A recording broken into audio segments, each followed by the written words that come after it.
Okay guys, here we are checking out our worms. So in this one that I'm sharing with you, it's going to be our observations after day 1. Onion on one side, potato on the other. Of course, my cat's going to come check out. You going to help me dig? You are going to help me dig. Yeah, he might mess up the experiment. Okay, let's see how we do. So I'm going to look for some worms over on the onion side first. And, oh, that's an acorn. Thought I saw a worm. Anyway, you guys don't have to be doing this experiment at home if you're like, ew, gross, worms. But if you can always just watch the videos where I'm doing all the ew, gross stuff. Actually, I think it's kind of cool. So I'm trying to see how many worms are on this side. How many worms chose to go over by the onions to eat. And, oh, I do have one. There we go. So we started this experiment. We had 10 worms that we put in here. Sometimes I can't always find them all. I don't think they escaped, but you know, we get a rough idea. Oh, there's another one. So I've got 2 so far over by the onions. So that's all I saw there. I'm going to check in the middle now where there was no food. But that's where we originally put the worms. So here's 1, 2, 3. All right. So hopefully you guys are keeping your journal. I have mine over here, and it has enough room for lots of data because I'm doing many experiments. You're not. You're just doing one. Okay. Whoop, there's another one.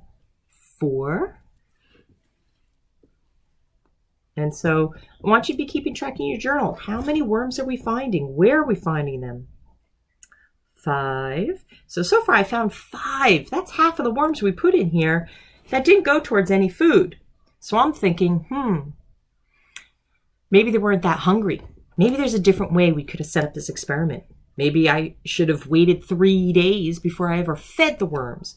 So if they were super hungry, then they would choose one food over the other. I don't know. That's what science is, a bunch of trial and error.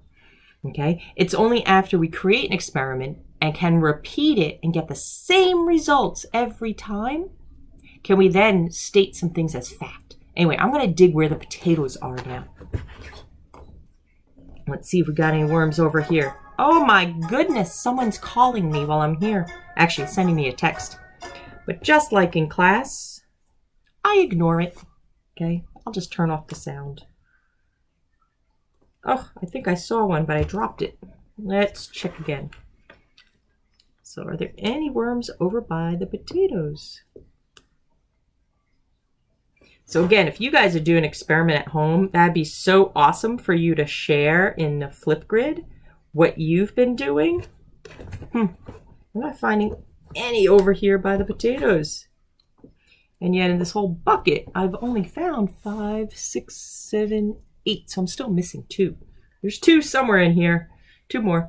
All right, I'm going to show you really quick what I have on my paper towel with my dirty hand.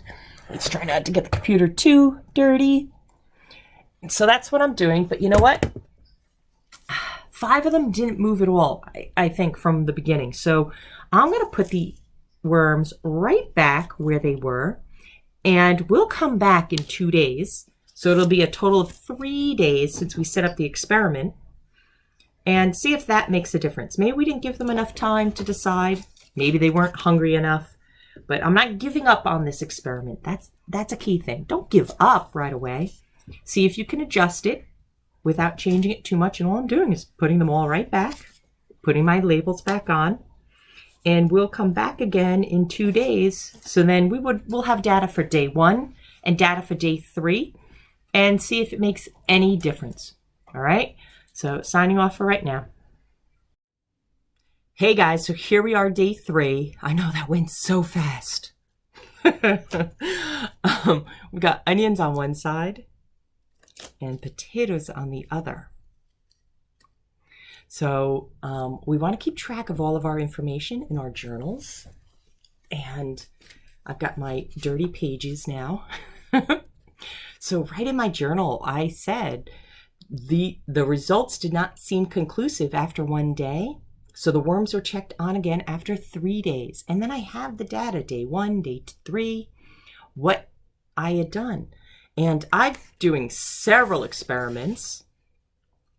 You guys don't have to. You're just doing one. Okay? But let's keep track of the data. Now, this is kind of boring to watch me dig through here, so I'm going to fast forward the video. But don't worry. I will slow down to show you the results.